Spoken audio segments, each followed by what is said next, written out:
আয়াত ৫৫ أئنكم لتأتون الرجال شهوة من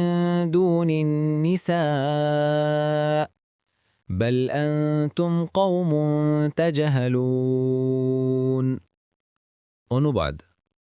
তোমরা কি কামতৃপ্তির জন্য নারীকে ছেড়ে পুরুষে উপগত হবে তোমরা তো এক অজ্ঞ সম্প্রদায় তাফসীর ১ নং ফুটনোটের বিবরণ তাজহালুনা শব্দের মূল হল জাহালা এর প্রসিদ্ধ অর্থ হচ্ছে নির্বুদ্ধিতা ও বোকামি গালিগালাজ ও বেহুদা কাজ করবার করলেও তাকে জাহিলি কাজ বলা হয় যেমন রাসূলুল্লাহ সাল্লাল্লাহু আলাইহি ওয়াসাল্লাম আবু যর রাদিয়াল্লাহু আনহুকে বলেছিলেন দেখুন বুখারী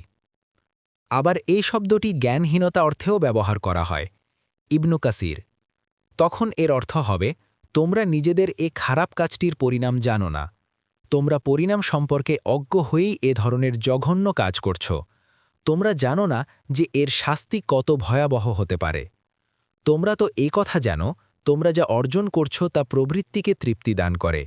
কিন্তু তোমরা জানো না এ চরম অপরাধমূলক ও জঘন্য ভোগ লিপ্সার জন্য শীঘ্রই তোমাদের কেমন কঠিন শাস্তি ভোগ করতে হবে আবার এটাও অর্থ হতে পারে যে এটা যে হারাম সেটা তোমরা জানো না বা জানতে চেষ্টা করছ না কুরতুবী ইবনু কাসির ফতহুল কাদির